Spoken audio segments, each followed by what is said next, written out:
We need to go into every interaction with one another, especially romantically, with love for one another, looking for what we can give rather than what we can gain. We must stop looking for partners that think exactly the same as us. It's essentially asking for a man to think the same as a woman or a woman to think like a man.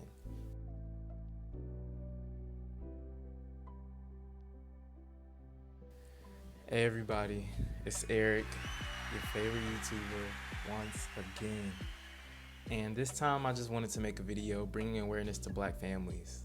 So this is actually a topic that I'm pretty passionate about, as I had the privilege of growing up with both parents, and upon growing up and having observation skills that are a little more keen, I started to realize that there are not as many fortified black families, especially compared to our racial counterparts. And I'm not saying that we should be ashamed of this, because no one can control all aspects of their lives. However, I do think that we as a people can prevent this from happening as often, just as long as we change our outlook on it. As I previously stated, I had the privilege of growing up in a two-parent household, but not only were my parents married, they were deeply in love with each other. So that meant that me and my sisters were always subjected to being grossed out by their displays of affection. But that wasn't only them. I grew up in a neighborhood where most of my friends, not all, but most of them had parents who were married and who had been for a long time. Now, this statistic was completely flipped when I went to college. Just for context, I did attend an HBCU. So something that I viewed as being the norm was actually a lot less common among my peer group. And I realized how important it was for me to experience two loving people in my own home, so that when I go and formulate my own relationship, I'm much more likely to mirror those characteristics. So this wasn't a precedent that was set for many of my friends. And now they have to figure out how to properly love a black man or a black woman without having that example there for them. We can break the cyclical nature of this by showing children what love between black men and black women really should look like. And especially in their own households, as I don't believe that it would do enough for them to see it only once in a while. And now I'm going to get into some dynamics between black men and black women. This is a rather popular topic, a pretty touchy subject, but I hope that I can offer a nuanced perspective.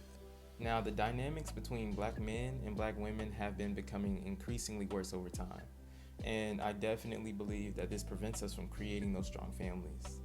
If any of you guys have been on social media for the past, 8 years, then you're well aware of what I'm alluding to. Rather than loving and supporting one another, we utilize social media as a constant battlefield of blaming and shaming. It's almost like if you're a black man, then the black woman is the root cause for every single solitary issue there is out there, and vice versa for my women. This has sparked an era of gross overgeneralization, the type of generalization that has given life to many different platforms, the type of platforms that I'm sure you're familiar with. We dehumanize each other a lot on social media, and this bleeds into our real life connections. We go into relationships mindful of what we can gain rather than what we can offer. I grew up around all women. My parents were in a loving relationship, so that taught me how I should conduct myself around women, how I should treat them. My sisters knew their father, so they had an example of what a real man should be. So I was pretty shocked when I went to school, and it was a smaller campus, so you had a general idea of how everybody moved.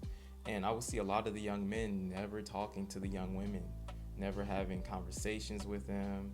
And what goes on behind closed doors is what goes on. But that actually kind of proves my point. Because if you really care about making a genuine connection with somebody, then it doesn't matter where that connection takes place. People waited until their private time because it was never about connecting with that person. It was about having a good time along with keeping people out of your business. And it teaches us to commodify each other.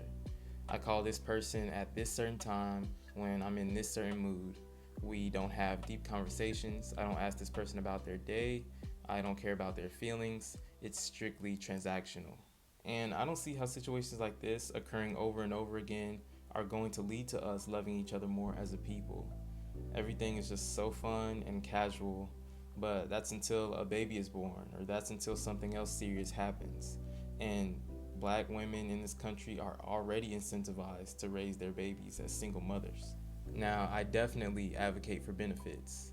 However, I do not deny that the hypothetical safety net that these benefits provide have been grounds before for parents to break up on many occasions. Parents who otherwise could have worked out their issues and stayed together if they were incentivized to do so.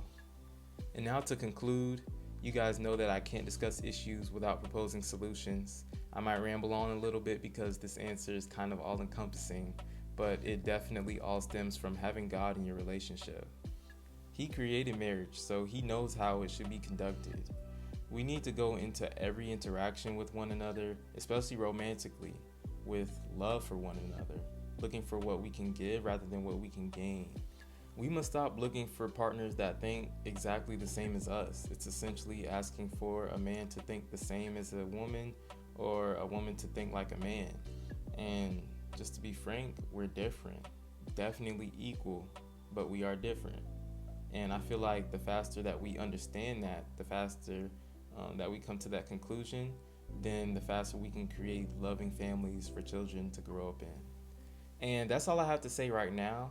I do feel like I can say some more things as it pertains to this topic. So if some things come to mind, then I'll be sure to make some more content revolving around this.